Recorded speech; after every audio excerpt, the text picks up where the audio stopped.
देखिए रडोल्फ के इस क्वेश्चन में क्या बोला गया है कि दो स्मॉल स्फीयर्स हैं जिन पे चार्ज के लीक होने का रेट पता करना है। चार्ज इस तरीके से लीक हो कि दोनों की जो वेलोसिटी ऑफ अप्रोच है वो a/√x हो। ठीक है, अब इस क्वेश्चन को धीरे धीरे समझते हैं। देखिए सबसे पहली चीज इस क्वेश्चन में, क्योंकि ये आईटी में भी क्वेश्चन आया है, AIEEE में क्वेश्चन आया हुआ है, आईटी के पेपर में भी आया हुआ है, तो आपको याद ये रखना है इसमें एक छोटी सी इंफॉर्मेशन नहीं दी है जिस वजह से मे बी ये क्वेश्चन कई लोगों से नहीं होता हो, और वो इंफॉर्मेशन ये है कि जो चार्ज के लीक होने का रेट है वो बहुत कम है और ये क्वासी स्टैटिक प्रोसेस है। क्वासी स्टैटिक प्रोसेस का मतलब ये होता है कि इक्विलिब्रियम डिस्टर्ब होगा लेकिन इतना माइन्यूटली या इतना कम होगा कि आप हमेशा इक्विलिब्रियम कंसीडर कर सकते हैं। तो प्रोसेस का नाम क्या है? Quasi static. ये टर्म यहां पर नहीं लिखा हुआ है, तो ये चीज आप एक और ऐड करिए। बाकी अब क्वेश्चन को समझना जरा शुरू करते हैं। देखिए बोला गया है कि एक ही पॉइंट से ये दो small equally charge spheres are suspended. ठीक है, देखिए फिगर मैं ड्रॉ कर रहा हूं आपको समझ में आए इसलिए, लेकिन जो इंफॉर्मेशन है वो आप ध्यान रखिएगा। देखिए बोला गया है कि इन दोनों के बीच की डिस्टेंस x है। अब कहा गया है कि x is far far less than l, तो आपको समझना है। अगर मैं ये शो करूं कि x बहुत कम है l के कंपैरिजन में, वैसा फिगर ड्रॉ कर दूं तो आपको दिखेगा नहीं। तो आप इस चीज को याद रखिएगा, ये कंडीशन आपको अप्लाई करनी है, x far far less than l। अच्छा, अब दोनों से चार्ज अगर लीक होगा, पॉजिटिव पॉजिटिव का रिपल्शन है, जब चार्ज कम होगा तो रिपल्शन कम होगा, रिपल्शन कम तो ये इक्विलिब्रियम रहेगा और ये पास भी आएंगे। तो आपको इक्विलिब्रियम हमेशा कंसीडर करना है। क्वासी स्टैटिक प्रोसेस है, काफी टाइम टेकिंग प्रोसेस है, आपको मोशन दिखेगा ही नहीं। तो शुरू करते हैं।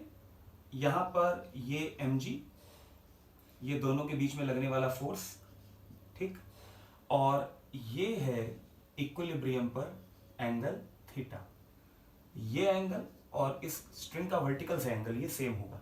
तो यहां पर आप देखिए क्या लिख सकते हैं, tan theta is equal to k q square upon x square divided by mg।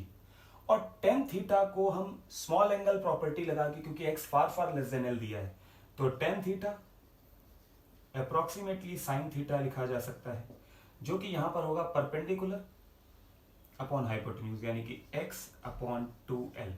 तो आप इसे यहां से इक्वेट अगर करें, देखिए यह आ जाएगा x upon 2l is equal to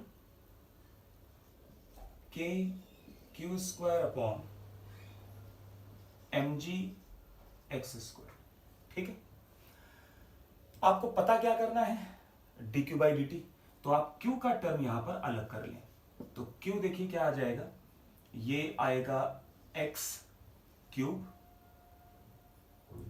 m, या फिर mg पहले लेते हैं, mg x cube upon 2l k की वैल्यू 1/4 पाई एप्सिलॉन नॉट। और देखिए यहां पर q स्क्वायर में है, तो q अगर स्क्वायर है तो यहां पर आप इसका होल अंडर रूट लिख सकते हैं। तो ये आपका एक्सप्रेशन हो गया q का। अब अगर आप q को डिफरेंशिएट कर दें तो आपको मिल जाएगा रिजल्ट। तो dq बाई dt, चार्ज जो लीक हो रहा है वो नेगेटिव साइन है, तो dq बाई dt यहां पर आप लिखें तो ये आएगा under root mg upon 2l k into x power देखिए 3/2 है, तो x पावर 3/2 हो जाएगा 3/2 root x dx by dt। और dx बाई dt दोनों का वेलोसिटी ऑफ अप्रोच है, रिलेटिव वेलोसिटी की बात हो रही है। x यहां से भी कम होगा, यहां से भी कम होगा, तो रिलेटिव वेलोसिटी, और वो है वेलोसिटी ऑफ अप्रोच। ठीक है, तो यहां पर जब आप इसकी वैल्यू रखेंगे तो यहां से दिख रहा है कि v root x v is equal to क्या हो जाएगा a, तो आप इसे लिखेंगे 3/2 a under root mg upon 2lk। ये हो गया dq बाई dt।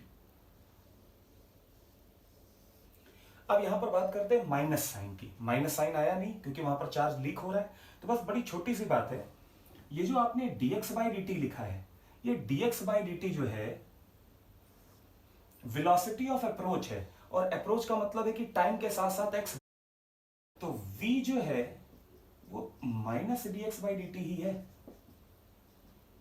ठीक है, तो यहां पर dx बाई dt का एक माइनस साइन आएगा, वो माइनस साइन मैंने यहां पर दिखाया नहीं है, आप चाहें तो यहां पर दिखा सकते हैं।